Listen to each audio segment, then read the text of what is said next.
Girls, what I'm about to tell you, you won't believe it. Girls, what I'm about to tell you, you won't believe it. But every word is true. And to this day, I still wake up wondering if I really lived all of that, or if it was just a dream the universe lent me for 7 days. I flew to New York on a Wednesday. Alone. I packed light, just a few clothes, my old journal, and a heart that had grown tired of waiting. I needed a break from my life, the kind of break that's hard to explain without sounding dramatic. You know when everything looks fine on the outside, but deep down something is quietly screaming for more? That was me. London was home, but I needed to disappear from myself for a little while. I didn't go to see landmarks or check off tourist spots. I wanted anonymity. I wanted to walk streets where no one knew my name. I booked a tiny hotel in Soho, on a street where the trees whispered like they'd seen too many love stories come and go. It was fall. The leaves drifted down slowly, like they understood the art of letting go. The first few days, I wandered aimlessly. Ate alone. Wrote a lot. Tried not to look at couples holding hands. I didn't want to be reminded of what I was missing. But everything changed one night, one of those nights you step out without expecting anything and come back with your whole life upside down. My feet were sore and I just wanted somewhere warm to eat. I found a hidden restaurant tucked away between 2 old brick buildings. There was a soft golden light glowing from inside, and the scent of basil in the air felt like a hug. It was small, intimate, with an open kitchen and a quiet hum of conversation. I took a seat in the corner, ordered a glass of white wine, and tried to disappear into the background. That's when I saw him. He was behind the counter in the kitchen, focused, serious, completely absorbed in what he was doing.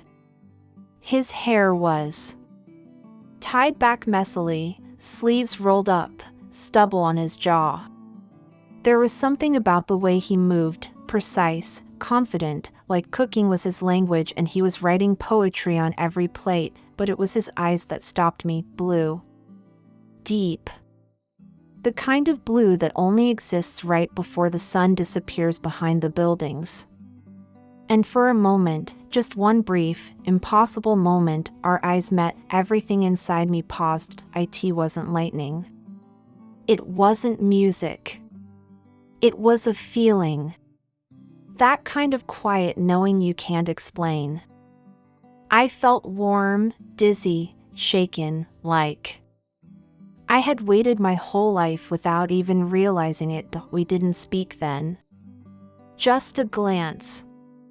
But it was enough.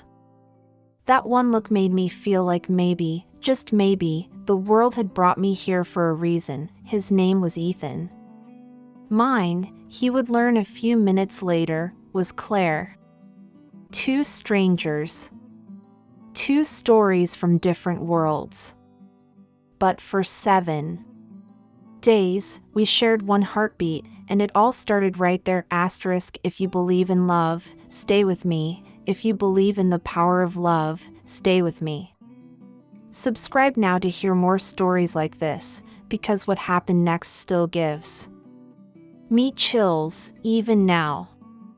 He came to my table with a towel over his shoulder and a polite, tired smile, the kind of smile that chefs wear after long hours of service, when their hands ache but their soul is still in the kitchen. He leaned in slightly, not too close, but just enough for me to feel the warmth of his presence. Everything all right with your food? He asked, in a voice rough around the edges, deep, but soft. I looked up from my plate and met those blue eyes again. It's perfect, I said, and my voice barely came out. Because nothing in front of me compared to what was happening inside me. He nodded. Let me know if you need anything else. And then he walked away. That was it. Just a moment. Just a simple exchange. But it left a mark so deep I couldn't finish my wine. I stayed there longer than I should have, watching him. Every now and then, he glanced my way. And every time, it felt like something invisible tugged at the space between us. I didn't want the night to end. But eventually, I stood up, paid the bill, and whispered thank you as I passed the kitchen again. He looked up. And this time, he smiled differently. Not tired. Not polite. It was a smile that said, "Don't go yet." Outside, the wind had picked up. The street was quiet, the city settling into its midnight rhythm. I stood on the sidewalk for a moment, pretending to check my phone, trying to decide if I should walk back to the hotel or turn around. I turned around, I walked back in, heart racing like I was a teenager again. He was wiping down the counter. He looked up, surprised but not confused. As if he'd been hoping for this exact thing. I was wondering, I said. Do you have any recommendations for someone exploring the city alone? He chuckled. Yeah, a few. But only if you let me show you. And that's how it began. The next afternoon, we met outside a tiny bookstore in the East Village. I don't even remember how we agreed on the place. I think he scribbled it on my receipt the night before. But I showed up. And so did he. He wasn't dressed like a chef. No apron, no knives, no rush in his step. Just jeans, a navy blue sweater, and a calm that settled around me like sunlight. We spent hours walking through Washington Square Park, down Mercer Street, into hole-in-the-wall shops and vintage stores that smelled like forgotten stories. We talked about music, food, books. He loved jazz and hated traffic. I told him about the fog in London, how it makes everything feel like a poem waiting to be written. At some point, I realized I was laughing, really laughing, with my whole face. With my heart. I hadn't felt that in so long. When we said goodbye that evening, he didn't kiss me. He just touched my hand, barely, like a question. And I answered, silently, by holding it for a second longer than necessary. It's strange how fast a person can become familiar. By the third day, I already knew how he smiled when he was nervous, with just one corner of his mouth, like he was holding back a thought. I knew how he walked slightly ahead of me, then slowed down every time I got distracted by something in a shop window. I knew the way he looked at me when I was talking, like I was the only sound in a city that never shuts up. Ethan didn't talk too much. He listened. Really listened. And when he spoke, it wasn't to fill silence, it was because he had something real to say. We met again the next night. This time, it was his idea. There was no awkwardness. No should I text her energy. He just said, "Want to meet again tomorrow?" And I said yes, like it was the most natural thing in the world. That night, we had dinner at a rooftop place he liked, not fancy, just quiet. We sat wrapped in blankets they offered on cool nights, and I told him about my childhood in Bath, about the bookstore where I worked during university, about the way I sometimes dreamed in French even though I could barely speak it. He told me about his mother, who used to hum while making coffee every morning. About his first job washing dishes when he was 16. About a recipe he still couldn't perfect. And then, in a quieter voice, he said something that stayed with me: people Don't cook for strangers unless they care about being remembered. We didn't kiss that night either. But we walked close. So close that my arm kept brushing against his. So close I could smell the cinnamon from whatever he'd been baking earlier. So close that when we stopped in front of my hotel, I almost didn't want to go inside. "I'll see you tomorrow?" he asked, and I nodded. "You will." The next day, it rained, not just a drizzle, real, cinematic rain. The kind that makes people cancel plans, stay indoors, curl up under blankets.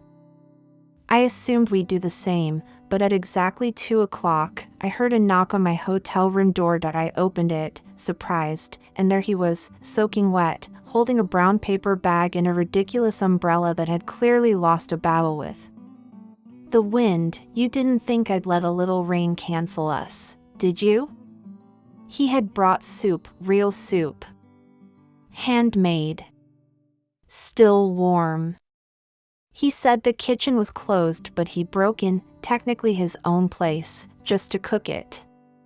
We sat on the floor of my hotel room, towels under us, 2 spoons in one container, and talked like we had nowhere to be for the rest of our lives. That was the first time he touched my face. I had a drop of soup near my lip, and he wiped it with his thumb, gently, instinctively. Like he had done it 1,000 times before. I didn't move. I just looked at him, and he looked at me. Neither of us spoke, but in that moment, if he had kissed me, I would have let the whole world fall apart. He didn't. Instead, he smiled. That sideways, half-secret smile, and I fell deeper, not because of the soup, not because of the rain, but because someone like him, someone who had nothing to gain, showed up anyway. There was no rush, but everything felt urgent. I think the most dangerous part of falling in love isn't the big moments. It's the quiet ones, the way he said my name, not overly sweet or rehearsed, just soft, like it had weight. Like it meant something. The way he waited until I finished talking before replying, even if there was a long pause. The way his hands moved, calm, sure, as if whatever he touched would be safe. On the 4th day, we met for coffee near the park. He picked the spot. It had big windows, fogged with steam, and a little piano playing quietly in the background. I don't remember what we ordered. All I remember is that I didn't stop smiling for more than 5 minutes. He asked about my favorite book. I told him. He didn't pretend to know it. He asked why it mattered to me. So I told him about how I read it during my loneliest year, and how every page felt like it was written for me. "You know," he said, sipping his coffee, "I've never really read a novel all the way through." I smiled. "Maybe you haven't found the right story yet." He looked at me then. Really looked, and that moment stretched out like a thread pulled between 2 hearts that don't know what to do with the closeness. He didn't say anything poetic in return. He didn't need to. We walked through the city afterward, side by side, without touching. But our bodies knew. There was a gravity between us. People passed us, horns honked, the world went on, but I swear, everything else faded when he turned to ask if I was cold and gently placed his scarf around my neck. There was no rush. But everything felt urgent. We stopped at a small street vendor. He bought roasted almonds and handed me a handful without asking. I took them. It was nothing. And it was everything. It's strange how intimacy hides in the smallest things. At one point, I stopped walking and looked up. The skyline was beautiful, gold against the deepening blue of the evening. "I think I'm going to miss this," I whispered without realizing that he looked at me. You're still here. That night, he invited me back to the restaurant, not as a customer, but as a guest. The place was closed. Just us. He cooked while I sat on the counter, swinging my legs like a child. There was music playing on a speaker, soft jazz, something old, something you don't need to know the name of to feel. He poured me wine. Told me stories about the city. About people he'd met. About mistakes he'd made. I listened, half lost in the way he moved around the kitchen, the way he would glance at me when he thought I wasn't looking. At one point, he stopped. You feel familiar, Claire, he said. I held my breath, like, I don't know. Like, you're someone I used to know in a dream I can't remember. I wanted to tell him I felt the same. That being with him felt like reading a book I'd already fallen in love with, but forgotten the ending. Instead, I smiled. Maybe we met in another life. He brought the food over. Pasta. Simple. Warm. Perfect. We ate. Talked. Laughed. When it was time to leave, he walked me to the door. And this time, he didn't hesitate. He leaned in, slow, like the moment needed permission from the universe. I closed my eyes. And finally, he kissed me, not like in the movies. Not desperate or dramatic. It was gentle. Certain. The kind of kiss that feels like a beginning, and I knew, in that second, I was already ruined for anyone else. It wasn't just a kiss. It was a promise. I didn't sleep that night, not because I was replaying the kiss, though I did, over and over again, but because my heart wouldn't stop whispering, this means something, when your mind is quiet, and your body finally rests, but your soul stays awake. That's how it felt. Like something had shifted in the universe. Like the story I'd been waiting for had finally turned its first page. That kiss wasn't rushed. Wasn't careful either. It was honest. The kind of kiss you don't forget even when you try. The kind that tastes like cinnamon and wine and every fear melting away at once. I kept touching my lips like I was afraid the moment might disappear. The next morning, I found a note slid under my door. Folded once. My name, Claire, written in neat, slightly slanted handwriting. Brunch? I know a place. No address. Just a phone number. I smiled. Dialed without thinking. He answered after 2 rings. I knew you'd call, he said. And I laughed, because of course he did. He picked me up 40 minutes later, hair damp from the shower, jacket slightly wrinkled, that same quiet confidence wrapped around him like a second skin. The place was in Brooklyn, a hidden cafe behind a bookstore. One of those spots only locals know about. The kind where the coffee is strong, the eggs are perfect, and the windows let in just enough light to make everything look like a memory. We sat in a booth by the window. I remember the way the sun hit his face when he leaned back, how he stretched one arm along the back of the seat like he belonged there, and maybe, somehow, so did I. We talked for hours, not about deep, complicated things, but about little pieces of life, embarrassing moments, favorite foods, the smell of rain, what it feels like to stand in front of the ocean alone. I told him I once cried during a commercial. He told me he cries when watching people reunite. At airports, even if he doesn't know them, I think, he said, stirring his coffee slowly, some people just carry more feeling than others. I nodded. And sometimes, they find each other. After brunch, we walked. Nowhere specific. Just moving because it felt wrong to stop. He held my hand this time. Not like a grand gesture, but like it was the most natural thing in the world.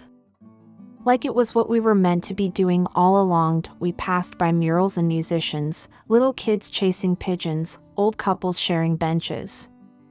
And I started seeing the city differently, not as a tourist, not even as a visitor. But as someone who was finally awake, everything felt brighter. We ended up at the Brooklyn Bridge. The view was ridiculous, postcard perfect, too beautiful to be real. He stood behind me, arms around my shoulders, his chin resting lightly on the top of my head, and there it was again, that feeling, like time had stopped just for us. "I'm going to miss this," I said, barely loud enough to hear myself. "No," he whispered. He didn't ask when I was leaving. I hadn't told him. Maybe because I didn't want the clock ticking out loud between us. But we both knew. Time was the one thing we didn't have, but in that moment, with the wind in my hair and his arms around me, I wasn't thinking about endings. I was thinking, how did I live this long without him, and what do I do with the rest of my life, knowing he exists? The city didn't sleep. And neither did we. There's something about falling in love in New York. It's not just the city lights, or the noise, or the romance people talk about in movies. It's how life doesn't stop for anyone, and still, somehow, it did for us. Just long enough for me to feel like I was exactly where I was supposed to be. That night, I stayed at his place, not because of anything planned. Not for any reason I could explain. It just happened. He walked me back to my hotel, and when we got there, I didn't want to say goodbye. Neither did he. We stood under the awning, the city humming around us, both of us too still, like moving. Might break whatever spell had been cast. "Do you want to come with me?" he asked, and I did. His apartment was small. A studio tucked above a bakery that smelled like cinnamon and vanilla even after midnight. There were cookbooks stacked in uneven towers, and spices lining the windowsill like little soldiers. He had a worn leather chair that looked like it had held too many quiet thoughts, and a bed tucked into the corner with navy blue sheets and one pillow slightly sunken. It wasn't romantic in the traditional sense. It wasn't a scene out of a magazine.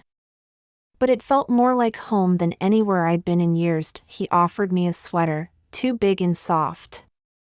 I changed in the bathroom, looked at myself in the mirror, and for the first time in a long time, I liked what I saw. Not because I looked perfect, but because I looked alive. We didn't stay up talking all night. We didn't need to. He played music from an old speaker, something quiet and slow. I sat on the floor with my back against the couch. He sat beside me. At some point, our hands touched. Just fingers brushing. No rush. No pressure. Just presence. Later, when we laid down, fully clothed, still wrapped in the sweater, he pulled the blanket over us and whispered, "You don't have to talk. Just breathe." So I did. I listened to his heartbeat against my back. I counted the cars passing outside the window. I felt the weight of the moment settle over us like snow, soft, quiet, changing everything, and for the first time in months, I slept deeply. Not because I was tired, but because I felt safe. When morning came, light poured through the thin curtains. He was already up, moving around the kitchen quietly, trying not to wake me. But I was awake, just lying there, memorizing the sound of him being near. "Good morning," he said when he saw me. "Is it?" I asked, half smiling. He leaned against the counter. "It is now." He made breakfast, eggs and toast, coffee brewed strong. We sat on the floor again. No table. No fancy setup. Just food and warmth and the kind of silence that makes you feel like you're exactly where you should be. After we ate, I stood by the window, watching people rush by below. Life was happening. Fast. Relentless. But in that apartment, time bent. Around us, he came up behind me, arms wrapping around my waist, and rested his chin on my shoulder. I wish we had more time, I said. He didn't answer right away. Just held me tighter, I know, he finally whispered, and even though neither of us said it out loud, we both felt it. This was more than just a fling. It was something that would stay. In the skin. In the breath. In the way my heart beat. A little differently now. Because of him, the more I knew him, the more I feared losing him. I started noticing the little things, the way he ran his fingers through his hair when he was thinking. How he always double-checked the oven, even when it wasn't on. The way his voice softened when he said my name, like he didn't want to disturb the moment. It's strange, isn't it? How fast someone becomes your safe place. We didn't talk about what was happening between us. There were no declarations. No definitions. Just quiet, steady presence. And yet, with every hour, I felt my soul tying itself to his without even asking permission. That morning, after breakfast, we walked along the river. It was colder than the day before, and the wind kept tugging at my coat.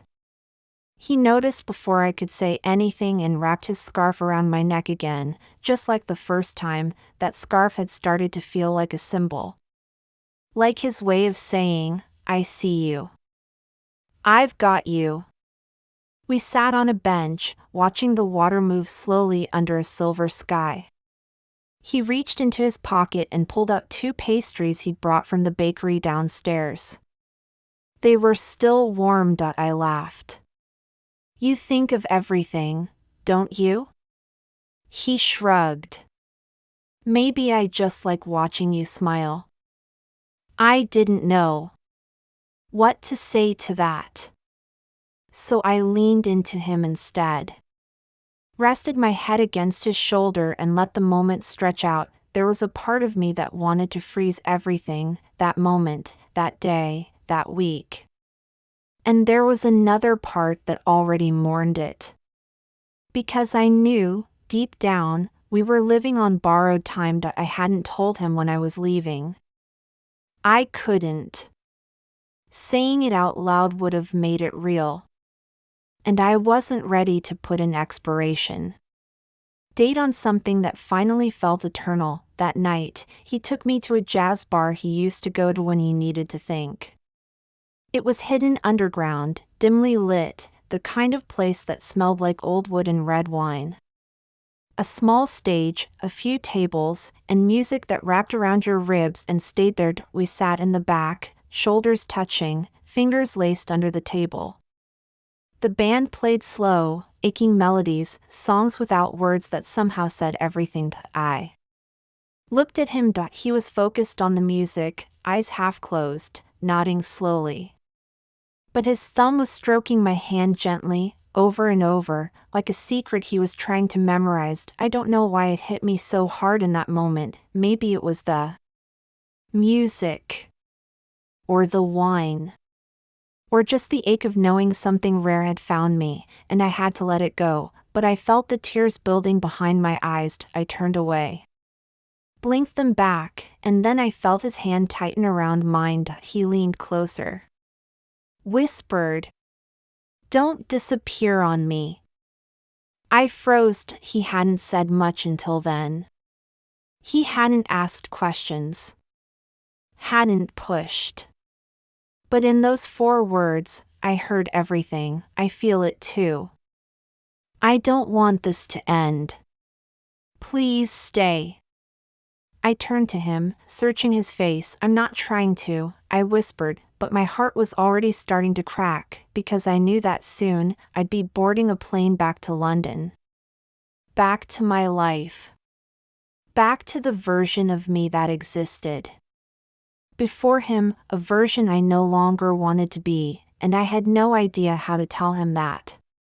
How do you leave when your heart has just arrived? I had 2 days left. 48 hours. 2 sunrises. 2 nights of pretending I wasn't already breaking inside. I hadn't told him yet. Every time I tried, the words tangled in my throat.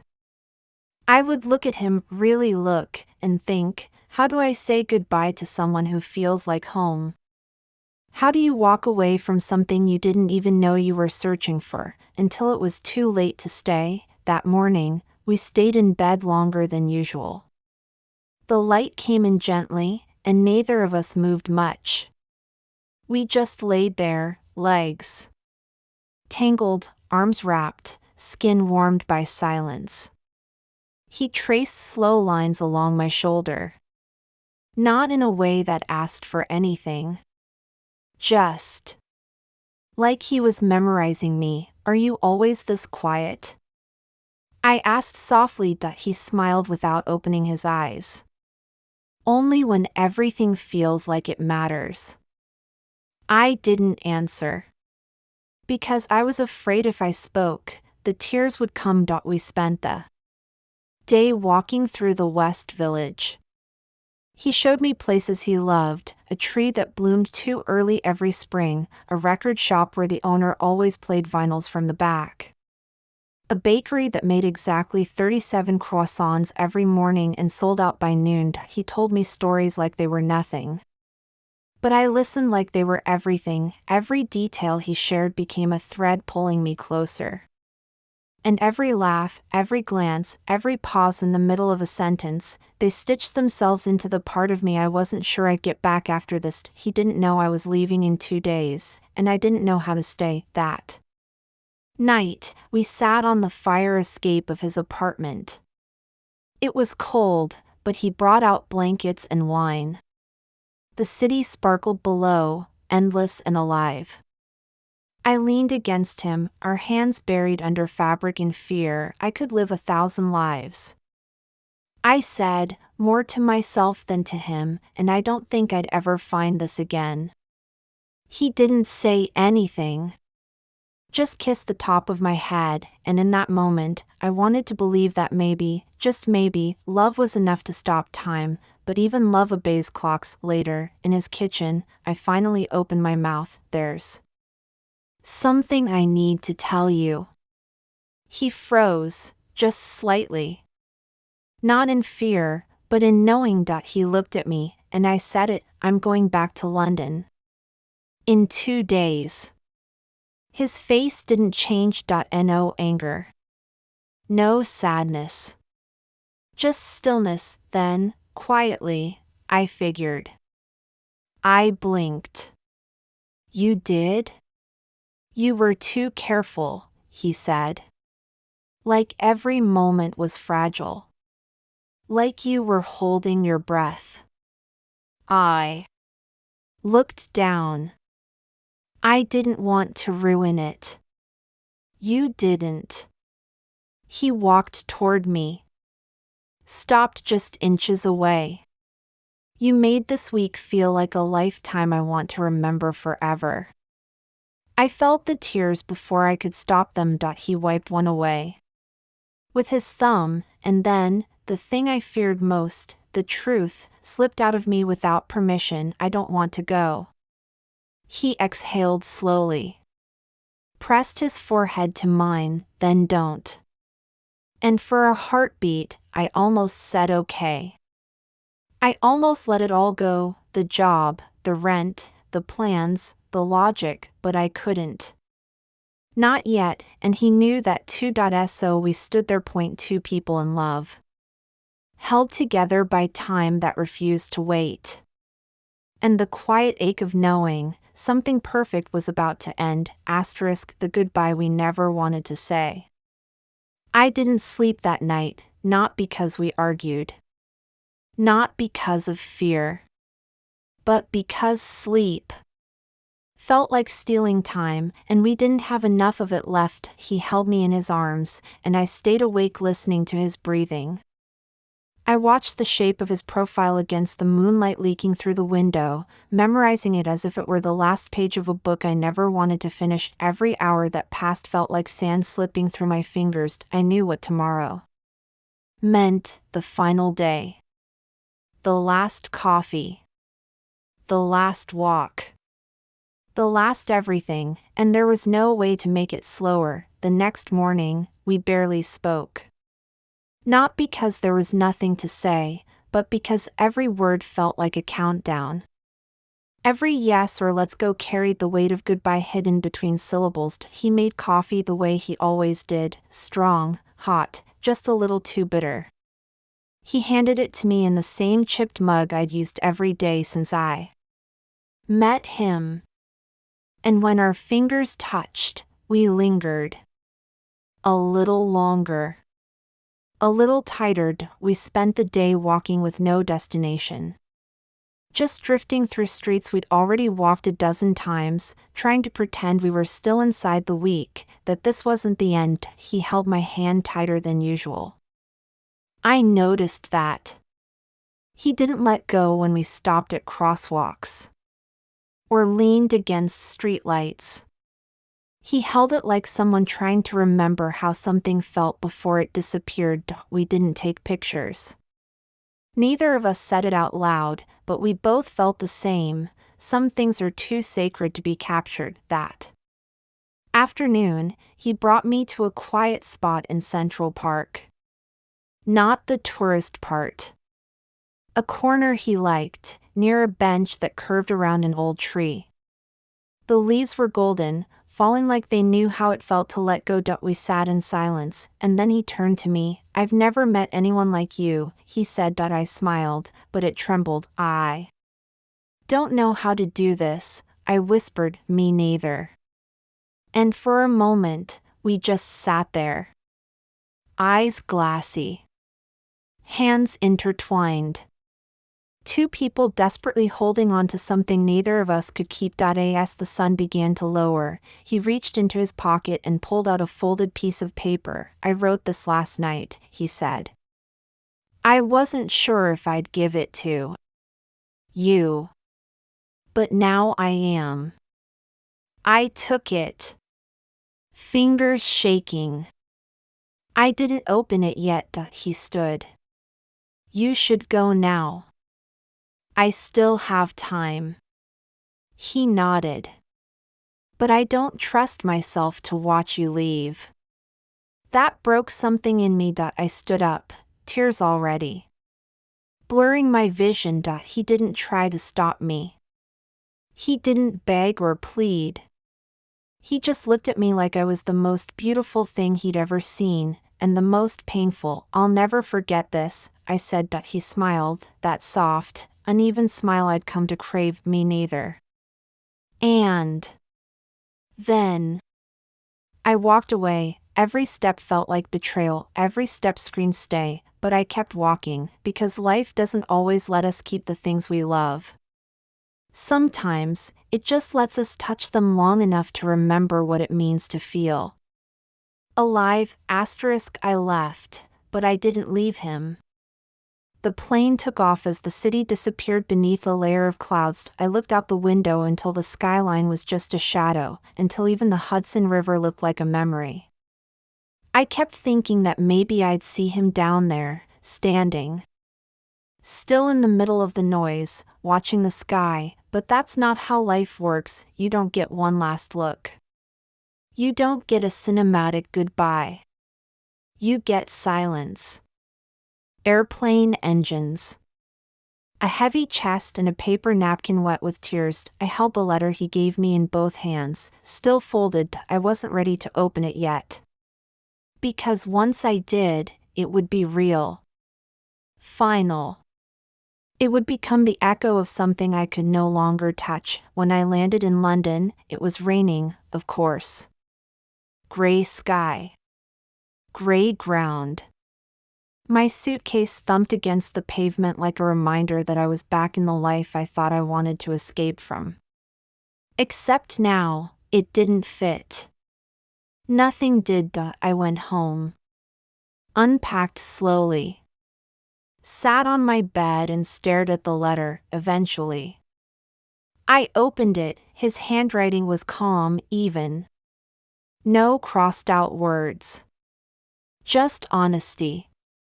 Claire, I don't know what to say that doesn't sound like a movie script.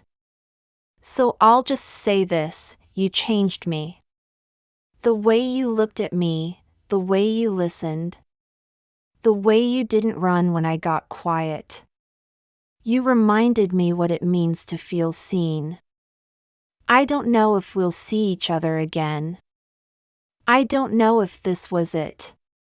But if it was, if that week was all we had, I want you to know, it was enough to change everything. Thank you for showing up. For staying that extra night. For being real. I'll think of you when it rains.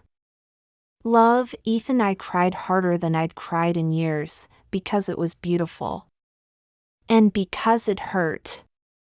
And because I wanted to be there, back in that kitchen, back on that fire escape, back in the warmth of his voice, but life had a way of pulling us apart even when the heart begged otherwise. Weeks passed, then a month. I went back to work. Answered emails. Ate dinners I didn't taste. Laughed at things that didn't feel funny. Everyone said I looked well rested. They thought I'd had a lovely trip. And I nodded, smiled, said all the right things, but inside, I was still in New York. Still in his arms. Still hearing his voice say my name like it mattered. I kept his letter in my coat pocket, folded. Soft from being touched too much. Some mornings, I'd take it out, press it to my chest, and close my eyes. Just to remember. Just to keep the ache. Company. I told no one about him, not because I wanted to keep it secret, but because it felt sacred. Like if I shared it, the world would dilute it. Question it.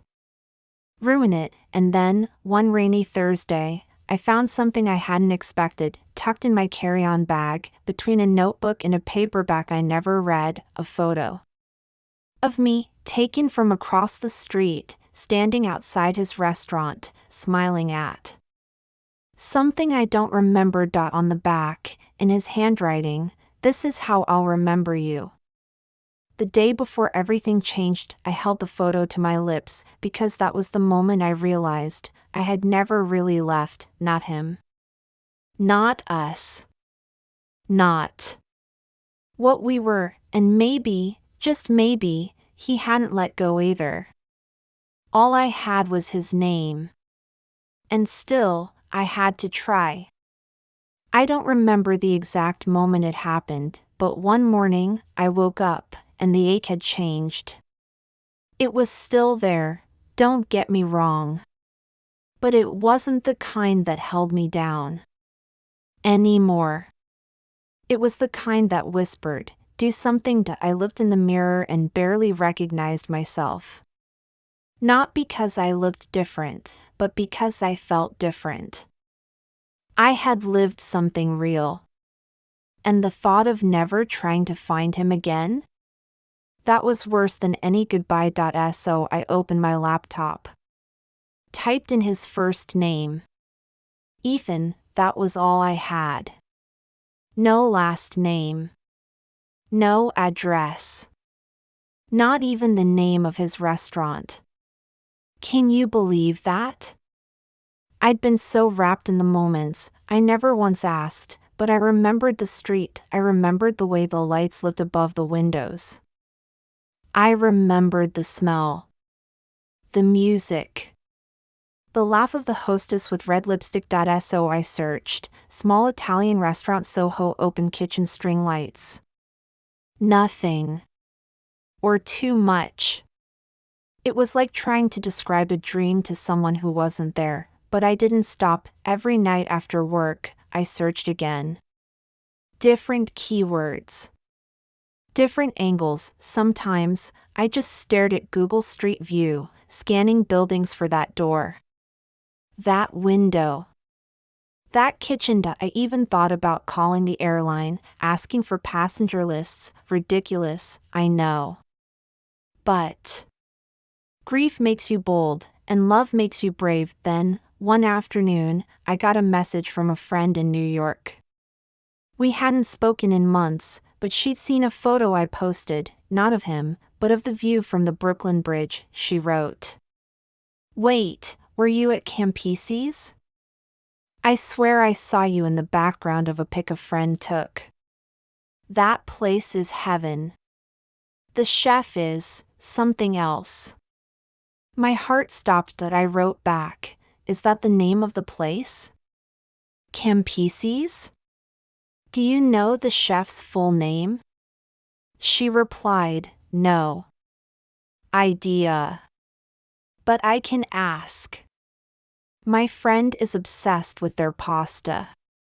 She's there all the time." Hours passed. My hands shook. I kept refreshing the chat like a teenager waiting for a crush to text back. Finally, her message appeared, "Ethan Parker. That's his name. He's the head chef." Ethan Parker. 2 words, and just like that, he was real again. I searched the name. This time, it worked. There he was. A blurry photo on a food blog. Standing next to a bowl of pasta, looking serious and tired, and exactly like the man who changed my life in 7 days. I burst into tears, not because I found him, but because, for the first time in weeks, I wasn't just remembering. I was moving, and I knew what I had to do next. What if I found him, and he'd already moved on? After I found his name, Ethan Parker, I sat for a long time, just staring at it, his name on my screen, real. Solid. Not a memory, not a daydream, a person. I typed it into every search engine I could find. The results weren't many. Just a few small interviews, mentions on local food blogs, an old photo from an event he probably didn't even remember attending, but it was enough. There was an address. A listing for the restaurant. Campese's. Soho. I had been there. I had sat at that table. I had watched him from across the kitchen while the world outside kept moving. I found the phone number. I held the phone in my hand for 10 full minutes. What would I say? "Hi, you don't remember me, but I'm the woman you kissed after making soup in your kitchen?" I almost laughed. I almost cried. I didn't call, not yet, because the truth was, I was scared. What if I called, and he didn't remember me? What if I showed up, and he was holding someone else's hand? What if I was the only one who had stayed in that memory? That night, I couldn't sleep. Again. But not because of sadness this time. It was something else. A spark. A restlessness. A feeling I hadn't had in a long time. Hope. The next morning, I booked the ticket, New York. One way. I packed light. The same suitcase I brought the first time. A few clothes, my journal, his letter, now worn from too many readings, and the photo he left in my bag. I didn't tell anyone. Some things don't need permission. They just need faith. The flight felt endless. I looked out the window the entire time, wondering if I was completely out of my mind. But something deeper, quieter, kept whispering, "Go. You have to go." When the plane landed, everything looked different. It was still New York, loud, fast, buzzing with motion. But this time, it wasn't a backdrop.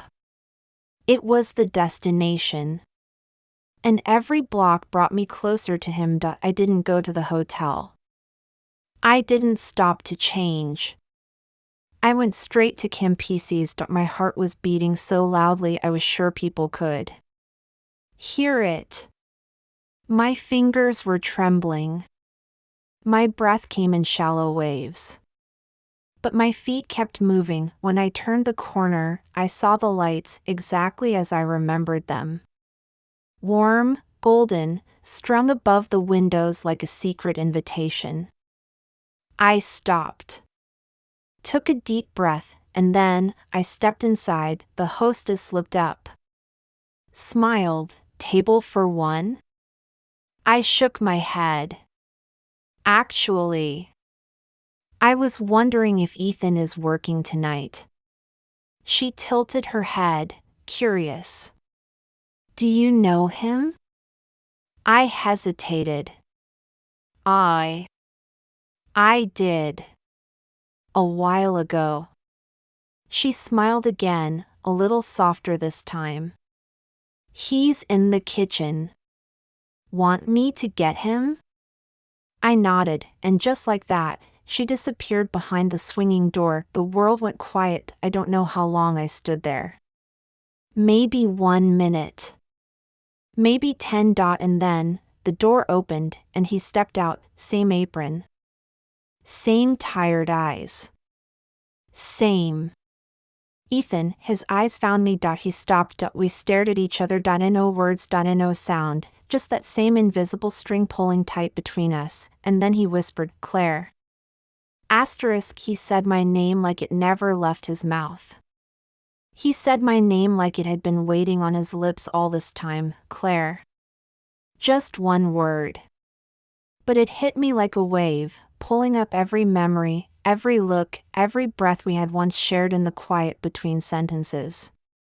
For a second, I forgot how to stand. He stepped forward, slowly, his eyes searched mine, not in confusion, not in disbelief, but in that same way he used to look at me when I spoke about my favorite books or the London fog. Like he saw me. All of me. Still I smiled, though it trembled. Hi, I said, barely louder than a whisper. Hi, he answered, and his voice cracked, just a little. Neither of us moved. We just stood there, hearts exposed, surrounded by clinking glasses and the hum of dinner service, but in that moment, I swear, the city went silent. I didn't know if I'd ever see you again, I said. I didn't think I would, he replied, his voice softer now. But I thought about it. Every day. He looked older. Not in a bad way. Just real. His hair was a little longer, the lines near his eyes a little deeper. But it made him more beautiful, somehow. More grounded. More human, and I felt myself falling all over again. I wanted to call, I admitted.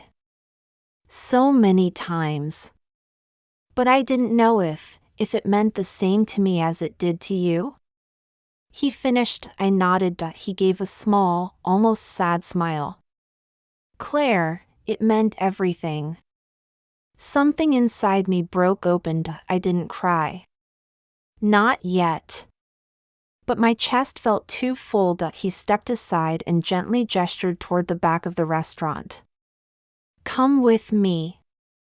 I followed him, past tables full of strangers, past smells of garlic and basil, past the open kitchen where two chefs worked quietly, giving us space. He led me into the small office. Closed the door behind us. The light was dim.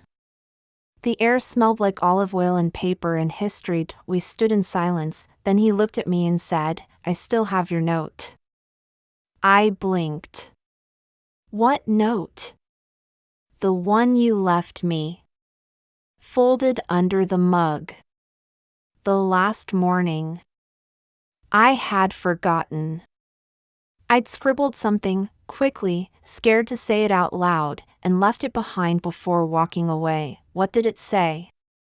I asked, voice barely holding together. He stepped closer. It said, You're the only place I've ever wanted to stay. I couldn't speak.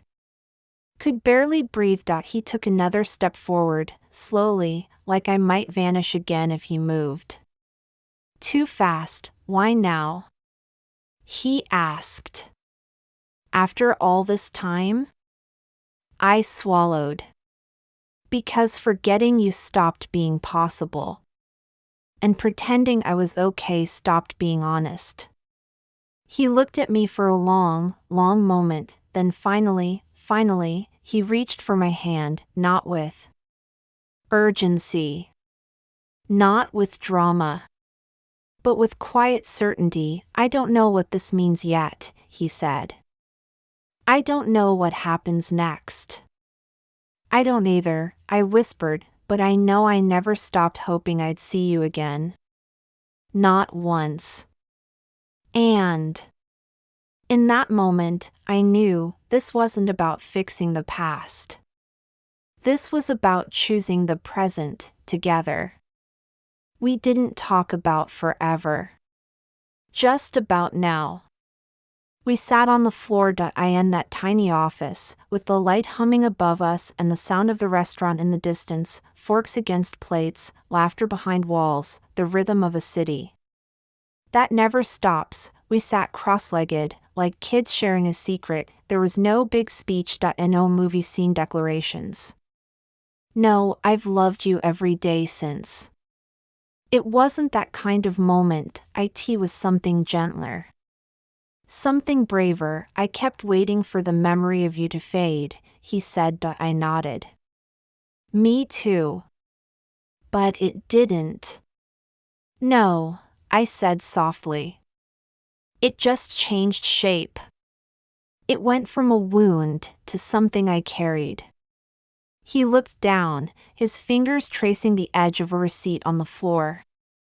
I started writing letters I never sent. My breath caught. Me too.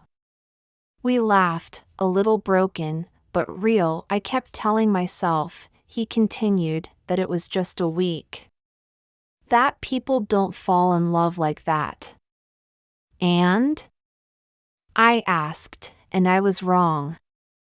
I reached for his hand again, not because I needed to hold it, but because I wanted to remind him, you're not alone in this. There were still 1,000 questions between us. Where do we go from here? What happens to your life, to mine? But none of them mattered in that moment, because we were sitting together again. In the same city. Breathing the same air. Choosing, quietly, willingly, to not walk away. I'm not here to pick up where we left off, I said. I'm not expecting magic. I'm just here. He smiled. That's enough for me. And it was later, we walked out the back of the restaurant, into a small alley lit by a single string of lights. The sky above us was a dark navy, soft with the first stars. He pulled his jacket off and draped it over my shoulders. Somewhere nearby, someone was playing a piano. Notes drifting into the night like a lullaby we didn't know we needed. He turned to me. I don't want to rush this, he said. I don't want to scare it. Whatever this is, it's real. And it deserves to be built, not chased. I stepped closer, looked up at him. I'm not running, I said. Not this time. We didn't kiss right away. We just stood there, close, breathing each other in. Relearning what we already knew. Letting the silence say what words couldn't, and then, slowly, like the moment was choosing us, we kissed again. It wasn't like the first time. It wasn't hesitant or questioning. It was deep. Sure. Present. It tasted like everything we'd carried, and everything we hadn't said. When we pulled apart, I rested my head against his chest. His heart was racing. So, what now? I whispered. He smiled against my hair. Now we try. Some endings feel like beginnings. We didn't become something overnight. No, there were no sweeping gestures. No tickets booked immediately. No bags packed. Just a quiet understanding between two people who had been given a second chance at something rare. We had coffee the next morning at a place neither of us had ever been before, new ground, neutral territory. The coffee was terrible, the chairs were wobbly, and still, it felt perfect. He reached for my hand across the small table like it was the most natural thing in the world. "Did you sleep?" he asked. I shook my head. "Not really." "You?" He smiled. "Didn't even try." We sat in the sunlight, surrounded by the buzz of early conversations, and just existed. Not trying to fix anything. Not trying to force meaning. Just breathing. Together, in the same space. Eventually, I told him everything, what the weeks had been like. How I'd kept his letter in my pocket.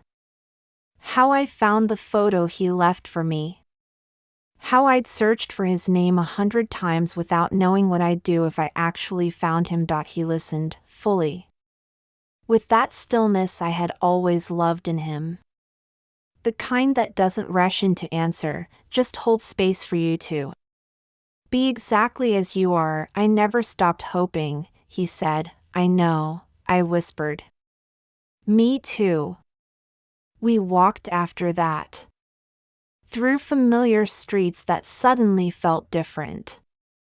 Everything had shifted, not the city, but the way I saw it. No longer through the eyes of a visitor, but through the heart of someone who had left a piece of herself here, and came back to find it. And the truth, we didn't decide anything that day. We didn't draw a map or make a plan. We didn't say this is it or this is forever, but we promised something better, presence. He asked if I could stay longer. I said yes. He asked if I wanted to come back soon, if I had to go. I said yes to that, too, because love, real love, isn't always about knowing what comes next. Sometimes, it's about showing up, even if you don't have all the answers. Especially when you don't. Weeks turned into visits. Visits turned into seasons, and slowly, without rushing, we began again. He came to London. Met my friends. Took photos of me reading in bookstores. Laughed when I burned dinner. Danced with me in the kitchen at midnight. I went back to New York. Learned the smell of his apartment in every hour of the day. Walked the same streets with new eyes. Found notes he left in books, in jackets, in the folds of Sunday mornings. We didn't call it fate. We didn't call it destiny. We just called it ours, and that was enough. Now, when people ask how we met, I never quite know how to answer, because how do you explain that the love of your life was someone you almost let go of forever, that it took 7 days to change everything, and the courage to come back. So I just say this, it started in New York. We lost each other. And then we found each other again. And honestly, that's the only part that really matters.